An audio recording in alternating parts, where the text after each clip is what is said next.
4 year BEd integrated course एवं 2 year BEd में सृजनात्मकता जो टॉपिक है जिसे क्रिएटिविटी कहा जाता है बहुत ही इम्पॉर्टेंट है।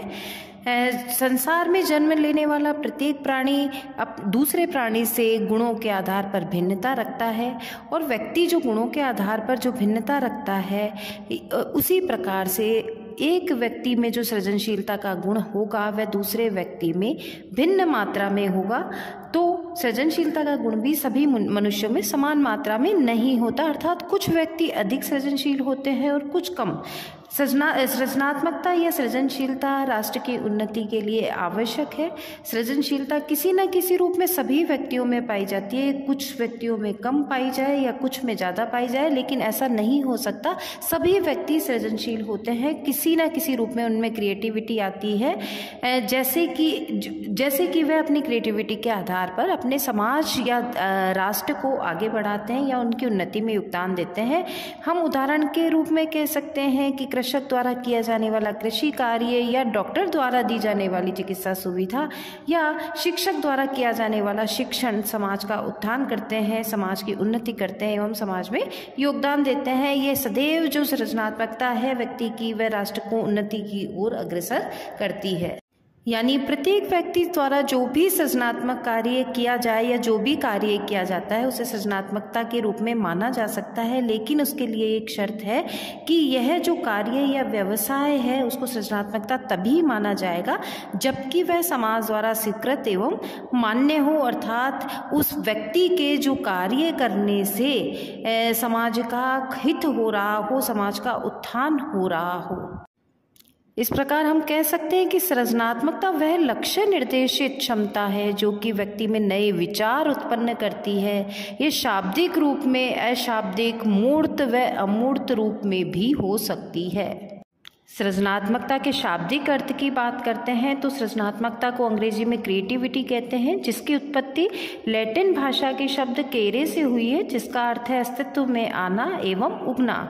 इस प्रकार क्रिएटिविटी शब्द से तात्पर्य निर्माण करने की योग्यता से है। सृजनात्मकता हेतु कल्पना, चिंतन, मौलिकता को अत्यधिक महत्व दिया जाता है। इन सब के साथ ही सृजनात्मक कार्य का परिणाम तभी उत्तम माना जाता है जबकि वह राष्ट्र व समाज के लिए भी उपयोगी हो, क्योंकि जो समाज के लिए विनाशकारी व हानिकारक वस्तुएं हैं उनको चाहे कल्पना, चिंतन व मौलिकता होने के बाद भी सृजनात्मक नहीं माना जाएगा, क्योंकि ये समाज द्वारा मान्य नहीं है। जैसे कि एक चोर का नई तकनीक अपनाकर एटीएम को उखाड़ना एवं चोरी करना सृजनात्मकता नहीं है। सृजनात्मकता की परिभाषाओं के बारे में हम बात करते हैं तो सृजनात्मकता की परिभाषा में जेम्स ट्रेवर महोदय ने कहा है कि नई वस्तु का सृजन करने की योग्यता सृजनात्मकता है।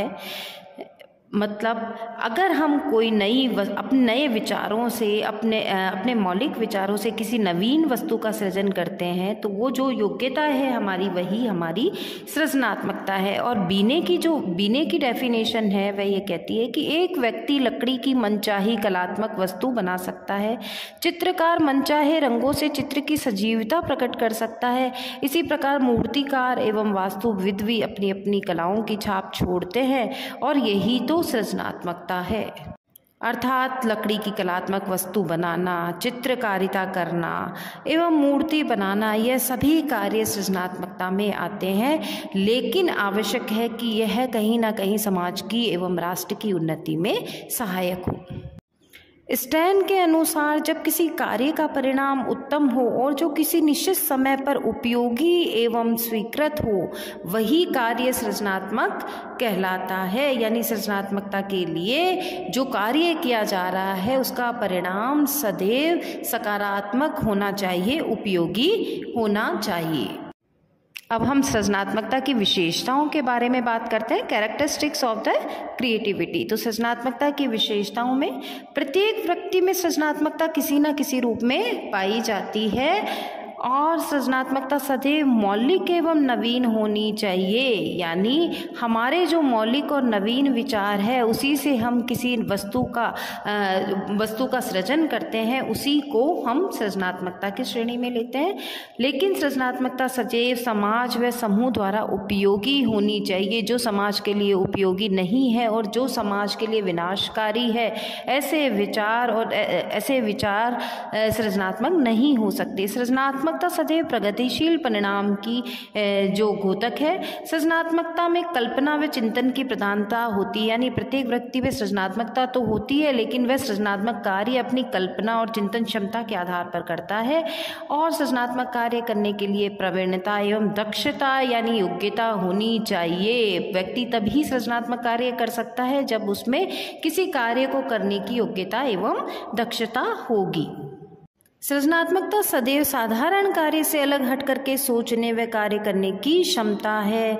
सृजनात्मकता में प्राणी लक्ष्य निर्देशित व्यवहार करता है, यानी जो उसका व्यवहार होगा वो लक्ष्य निर्देशित होगा। उसने एक लक्ष्य निर्धारित करा होता है और उसके अकॉर्डिंग ही वह व्यवहार करता है। और सृजनात्मकता का मापन भी किया जा सकता है, यानी जो सृजनात्मक कार्य किया जाएगा वह मापनीय है। प्रत्येक व्यक्ति की सृजनात्मक कार्य का मापन किया जा सकता है। अब हम बात करते हैं सृजनात्मकता के तत्व के बारे में। एलिमेंट्स ऑफ क्रिएटिविटी, यानी सृजनात्मक कार्य करने के लिए किन किन तत्वों का होना आवश्यक है। तो सबसे पहले बात करेंगे मौलिकता एवं नवीनता, यानी कोई भी सृजनात्मक कार्य तभी किया जा सकता है जबकि वह मौलिकता लिए हुए हो या नवीनता लिए हुए हो, यानी व्यक्ति के जो विचार हैं वो मौलिक और नवीन होने चाहिए। दूसरे तत्व की हम बात करते हैं तो चिंतन सृजनात्मकता का विकास करता है, यानी किसी भी सृजनात्मक कार्य करने के लिए चिंतन क्षमता का होना आवश्यक है। यानी जो डाइवर्जेंट थिंकिंग है उसके आधार पर ही हम व्यक्ति में सृजनात्मकता का विकास कर सकते हैं, या वह सृजनशील कार्य कर सकता है उसकी डाइवर्जेंट थिंकिंग के कारण। उसका मापन योग्य व्यवहार, यानी जो सृजनात्मक व्यवहार उसने किया है, जो सृजनात्मक कार्य उसने किया है, उन परिणामों को मापा जा सकता है, यानी सृजनात्मक कार्य सदैव ही उस मापनीय होता है। सृजनात्मकता का माध्यम, यानी कौन सा एक ऐसा माध्यम था जिसके द्वारा उसने सृजनात्मक कार्य किया है। क्या वो लेखन किया है उसने, क्या वो भाषा का प्रयोग किया है, कल्पना और तर्क का प्रयोग किया है, तो किस माध्यम का प्रयोग किया है, यह भी इसका एक तत्व है। सामाजिक स्वीकृति, यानी समाज द्वारा स्वीकृति उन्हीं कार्यों को प्रदान की जाएगी जो कि समाज के लिए उपयोगी होंगे, यानी सृजनात्मकता उन्हीं कार्यों में निश्चित की जाती है। ऐसे कार्यों के परिणाम सदैव ही समाज व राष्ट्र के लिए उपयोगी है, उन्हीं को सृजनात्मकता में शामिल किया जाता है। सृजनात्मकता के तत्वों में हम बात करते हैं तो बौद्धिक स्तर, सृजनात्मकता हेतु बुद्धि का भी होना आवश्यक है। हालांकि उच्च स्तर की बुद्धि होना आवश्यक नहीं है, फिर भी मौलिकता व नवीनता लाने के लिए सामान्य बुद्धि का होना आवश्यक है। सृजनात्मकता हेतु जो एक अन्य महत्वपूर्ण तत्व है वह है प्रभाविता, यानी विचारों का प्रभाव एवं खुली अभिव्यक्ति होना चाहिए। समस्या के विभिन्न पक्षों से समाधान देखे जाते हैं। सृजनात्मक चिंतन की जो अवस्थाएं हैं, यानी कोई भी कार्य जो किया जाता है वह किन अवस्थाओं से होकर गुजरता है, तो उसमें सबसे पहले तैयारी की अवस्था, यानी सृजनात्मकता के पहले चरण में उन सभी सूचनाओं को एकत्रित किया जाता है जो कि समस्या के समाधान के लिए आवश्यक है, और समस्या से संबंधित सभी सूचनाओं को कठिनाई व सरलता के आधार पर व्यवस्थित किया जाता है। तैयारी की अवस्था के बाद द्वितीय अवस्था आती है उद्वन की अवस्था। तैयारी की अवस्था में एकत्रित की गई सूचनाओं के आधार पर व्यक्ति चिंतन करता है। इस अवस्था में कोई भी नई सूचना एकत्रित नहीं की जाती, जबकि जो पूर्व तैयारी की अवस्था में जो सूचना एकत्रित की गई थी उस पे ही केवल चिंतन किया जाता है उद्वन की अवस्था में। तीसरी अवस्था आती है प्रबोधन की अवस्था। इस अवस्था में अचानक ही व्यक्ति में अंतर्दृष्टि उत्पन्न हो जाती है और इस अंतर्दृष्टि व सूझ के आधार पर वह अपनी समस्या का समाधान कर लेता है। प्रबोधन की जो अवस्था है वह मनोविज्ञान में जो गेस्टाल्ट थ्योरी है, गेस्टाल्ट सिद्धांत है, कॉफका, कॉलर और वर्दीमन ने दिया है उस पर आधारित है। और इसके बाद जो चौथी अवस्था आती है वह है संशोधन की अवस्था। इस अवस्था में समस्या के समाधान की जांच की जाती है और देखा जाता है कि निर्णय सही है या गलत है। सही होता है तो उसे लागू कर दिया जाता है और गलत होता है तो अन्य समाधान की खोज की जाती है। अब हम बात करते हैं सृजनात्मक बालकों की पहचान के द्वारा। तो सृजनात्मक बालकों की पहचान कैसे की जाए, क्लास में जो टीचर है वो सृजनात्मक बालकों की पहचान कैसे करे। तो सृजनात्मक बालक की पहचान करते समय हमें ये देखना होता है कि ये तीव्र गति से व सरलता से अधिगम कर पाते हैं, सीख पाते हैं। इनमें जिज्ञासा की प्रवृत्ति अधिक होती है, इनका व्यवहारिक एवं क्रियात्मक ज्ञान अधिक होता है, इनमें एकाग्रता अधिक होती है और पूर्व में सीखे गए ज्ञान का अन्य परिस्थिति में शीघ्र ही उपयोग कर लेते हैं। इनकी रुचियों की प्रधानता होती है, इनका ज्ञान विस्तृत होता है, ये प्रत्येक कार्य में मौलिकता, नवीनता व कलात्मकता दिखाते हैं। ये ज्ञान के स्थान पर कार्य करके सीखने की प्रक्रिया को महत्व देते हैं और किसी भी कार्य को बहुत ध्यान और एकाग्रता से करते हैं और किसी भी कंसेप्ट को समझने के लिए अमूर्त धारणाओं को समझने की क्षमता इनमें होती है। ये प्रत्येक कार्य को नए तरीके से और नए विचारों के आधार पर करना चाहते हैं। अब हम बात करते हैं कि सृजनात्मक बालकों के विकास के लिए शिक्षक की भूमिका क्या है और विद्यालय की भूमिका क्या है। तो सृजनात्मकता का विकास करना चाहिए बच्चों में और ऐसा विकास करने के लिए शिक्षक को क्या करना चाहिए, व्यक्तिगत भिन्नता का ध्यान रखना चाहिए। यानी शिक्षक जब कक्षा में पढ़ाए तो व्यक्तिगत भिन्नता को ध्यान में रख करके शिक्षण करवाए। कक्षा में शिक्षक जो है बालक को सृजनात्मक कार्य करने के लिए पर्याप्त अवसर दे, उसकी जिज्ञासाओं को शांत करे, क्योंकि जो बालक है, जो बच्चा है, विद्यार्थी है, वह जिज्ञासु प्रवृत्ति का होता है, तो उसकी सभी जिज्ञासाओं को शांत करे। उसे विद्यार्थी को नए व स्वयं के विचार प्रस्तुत करने के लिए अभिप्रेरित करना चाहिए। उसके मौलिक, विविध व नवीन विचारों को अभिव्यक्त करने के उसे अवसर देगा तो वो बालक, उसके विचारों में मौलिकता आएगी और वह अपने विचारों के आधार पर कुछ समाज के लिए योगदान दे पाएगा। वह बालक में आत्मविश्वास का गुण विकसित करे।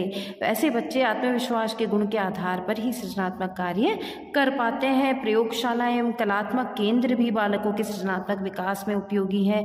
तो इस प्रयोगशाला व कलात्मक केंद्र भी स्थापित किए जाने चाहिए, उपलब्ध किए जाने चाहिए विद्यालय में। विद्यार्थियों के साथ विचार विमर्श शिक्षक को समय समय पर करना चाहिए, जिससे उससे भी सृजनात्मकता का विकास होता है और मौलिकता व नवीनता पर आधारित परिणामों के लिए उसे उपयुक्त अवसर दिए जाने चाहिए। विद्यार्थियों को, बच्चों को स्वतंत्र रूप से कार्य करने के अवसर यदि विद्यालय में उपलब्ध होते हैं तो वे सृजनशील कार्य कर पाते हैं। उनमें स्व अनुशासन की भावना का विकास करना चाहिए। उनका जो सेल्फ डिसिप्लिन है वो उन्हें सृजनात्मक कार्य करने के लिए प्रेरित करता है। विभिन्न प्रकार की प्रतियोगिताओं का आयोजन किया जाना चाहिए और इसके लिए सृजनशील व योग्य अध्यापकों का चयन किया जाना चाहिए। जो सृजनशील और योग्य अध्यापक है, जो वही बालकों को अभिप्रेरित कर सकते हैं सृजनशील कार्य को करने के लिए। Thank you.